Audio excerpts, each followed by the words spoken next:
वकील बहू। जनक पेशे से एक बहुत अच्छी वकील थी, लेकिन कहते हैं ना, बहू कितनी भी बड़ी तोप क्यों ना हो, सास के सामने तो भीगी बिल्ली ही होती है। अरे जनक, क्या बात है। आज रोटी नहीं मिली अभी तक। ये तेरा कोर्ट नहीं है जो आज फैसला ना हुआ तो कल की तारीख मिल जाए। रोटी तो रोज वक्त में चाहिए। हाँ। माँ जी, रोटी तो कब की बन गई। मैंने आपको कहा तो खाना खाने के लिए, आपने शायद सुना नहीं होगा। ओहो हो, जज नहीं हूं मैं तेरे कोर्ट की, सास हूं सास। कोई दलील फालतू की मत देना यहाँ। बहुत जानती हूं मैं इन वकीलों को। अपनी बात ऊपर रखने के लिए झूठ बोलने में जरा भी नहीं सोचते। तभी वहां जनक के ससुर आ जाते हैं।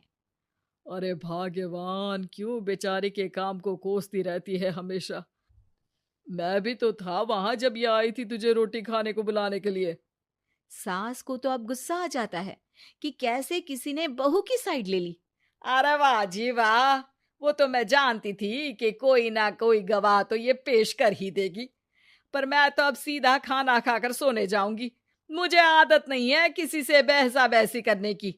पता नहीं कैसे ये वकील इतना दिमाग लगाकर खुद तो झूठ बोलते ही हैं, साथ में झूठे गवाह भी ले आते हैं।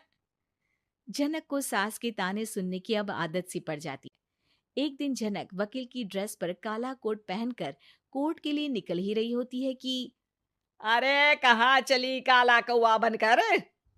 टोक दिया ना। अब कोर्ट तो वकील वाली ड्रेस पहनकर ही जाऊंगी ना। वाह भाई वाह, दामिनी तो मैंने भी देखी है। सन्नी पाजी ने ऐसा ही कोट पहना था और कहा था कि तारीख पर तारीख, तारीख पर तारीख। मतलब कि कोई बात करनी है तो बोलिए, वरना वक्त नहीं है मेरे पास खराब करने के लिए।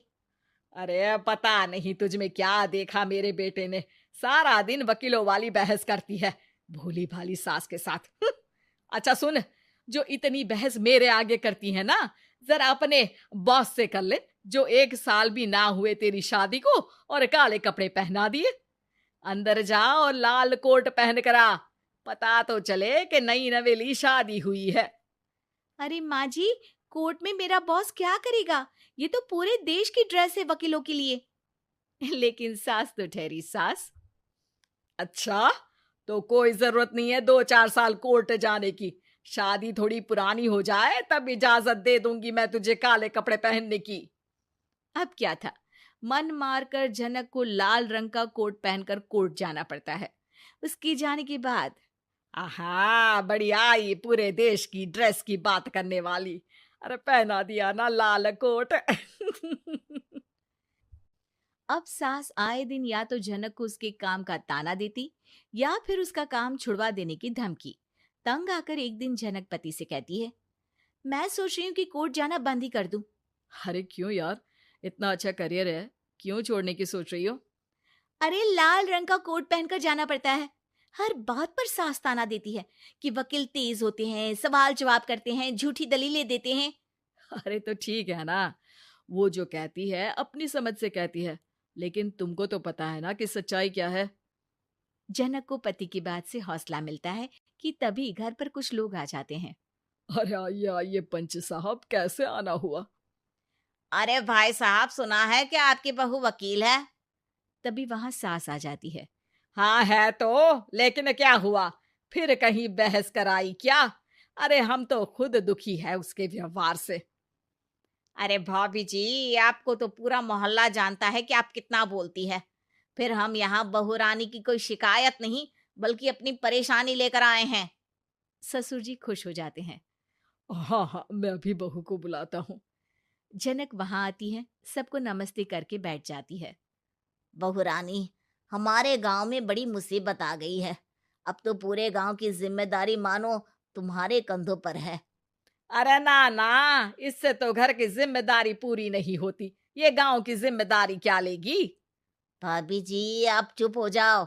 यहाँ पढ़े लिखे लोगों की बात हो रही है। आप जाओ, जरा रसोई से सबके लिए चाय लेकर आओ। मैं कॉफी लूंगी। हाँ हाँ, वकील साहिबा के लिए कॉफी। सास सर पैर सब पटक कर वहां से निकल जाती है। बहू, गांव में पानी नहीं आ रहा है, पड़ोसी राज्य ने हमारा पानी रोक रखा है। हम्म, इसका मामला तो बड़े कोर्ट में चलेगा पंच जी, लेकिन ऐसा क्यों?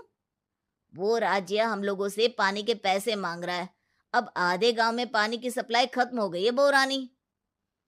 अच्छा पंच साहब, बात गांव की है तो मैं जरूर केस लड़ूंगी।